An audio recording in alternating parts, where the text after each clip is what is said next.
When a murder goes unsolved, people assume it's because the killer was smart. That's usually not true. Most unsolved cases stay unsolved because the evidence doesn't fit any existing explanation. And when that happens, investigators don't chase the impossible. They simplify. They close the file. And they move on. That's what happened in Greyhaven. At least, at first.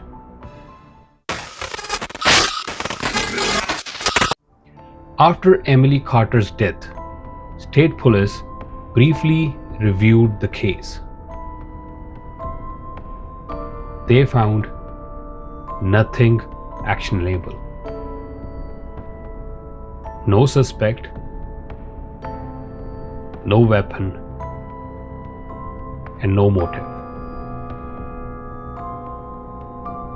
The footprint was dismissed.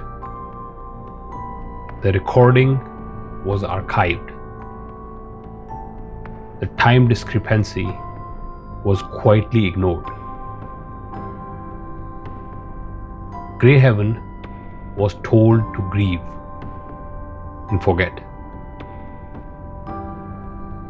But something changed 2 months later, because when the second woman died, the similarities were no longer coincidental. They were procedural.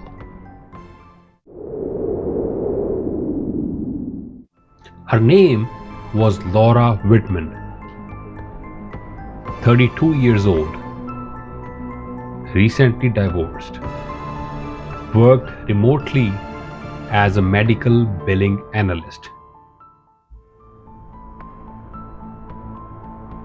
Unlike Emily, Laura did not live on the edge of the town.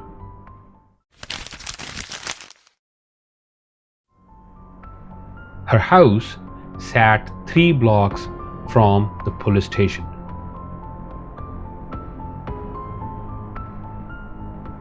Well-lit street, neighbors on both sides, clear sight lines. She had moved to Greyhaven less than a year earlier, and she had told at least 2 friends the same thing. It's quiet here. Almost too quiet.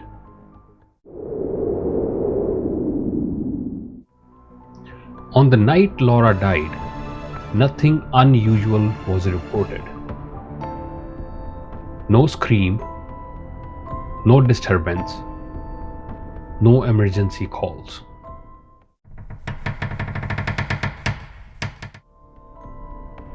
Her body was discovered the next morning by her sister, who had driven in unannounced.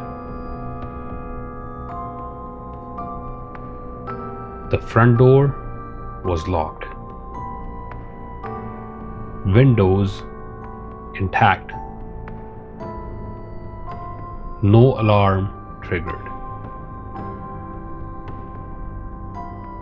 Laura was found in her bedroom, positioned almost identical to Emily Carter. On her back, arms relaxed, eyes open. The medical examiner noted the same 3 cuts across the chest. Same depth, same spacing, same precision. Not frenzied, not angry, controlled. Almost practiced. The report included a line that was never shared publicly.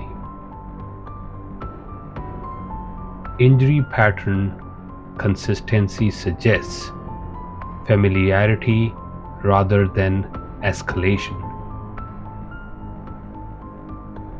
In simpler terms, whatever killed Laura had not learned anything new. It had already known how to do this. Before we go any further, I need to say this. Stories like this don't spread because they're popular. They spread because people don't want to carry them alone. If you are still listening, if something about Greyhaven feels unsettlingly familiar, consider subscribing. Not because this is entertainment, but because once you hear what comes next, you'll understand why some stories need witnesses.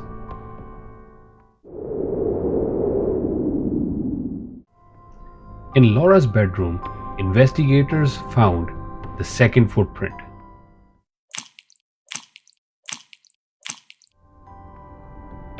Bare, elongated, misshapen. But this one was slightly different. It wasn't near the door. It wasn't moving away.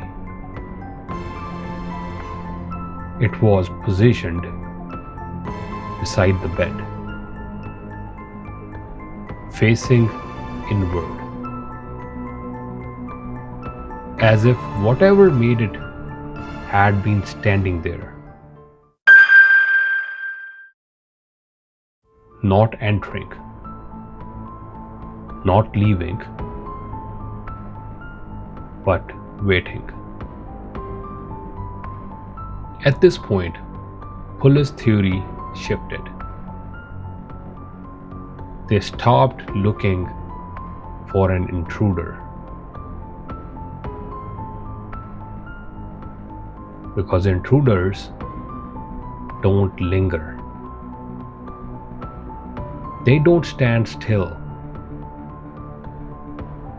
They don't leave identical marks weeks apart. They don't leave victims looking like they recognized what was coming.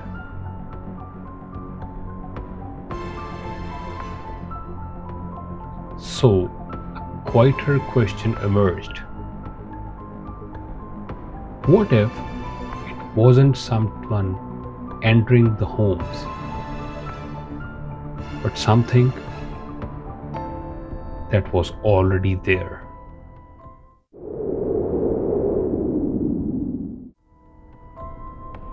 Laura's phone was missing. That fact alone was alarming. But 2 days later, it reappeared in her house, on the kitchen counter.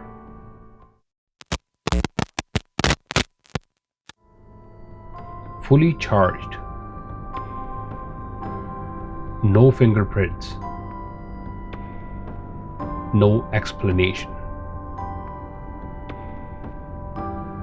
And inside it, a single deleted voice memo, partially recoverable. It was 7 seconds long. The audio was faint,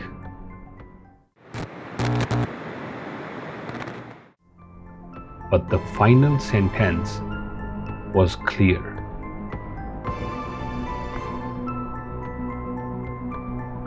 It was not spoken by Laura. A voice, low, calm, and close, said, "You see me now."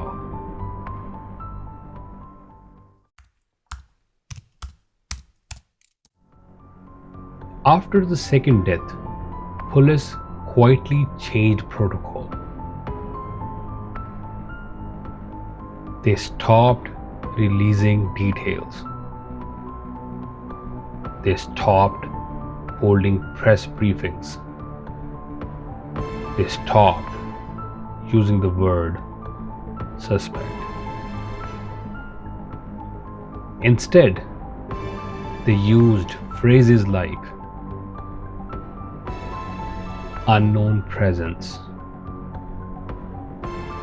unexplained consistency, environmental factors. Residents weren't told any of this, but they felt it.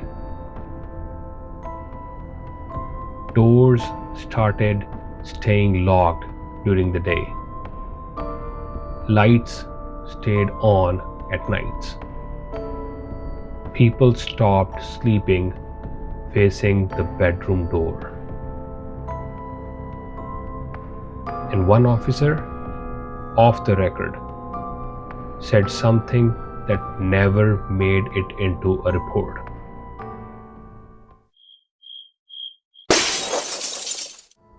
It feels like the town is being watched from inside the houses. The second case file ends with a note from the lead investigator. Just one sentence. Written 3 days before he requested a transfer out of Greyhaven. It reads,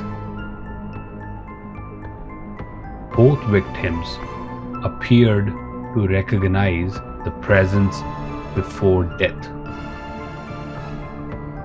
This suggests prior exposure." And that raises a terrifying question. If they recognized it, how long had it been watching them?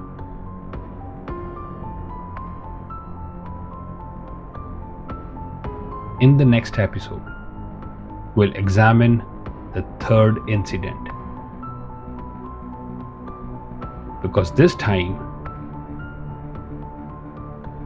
the victim survived. And what she described doesn't match any known explanation, human or otherwise. The files say the victim survived, but survival doesn't always mean escape.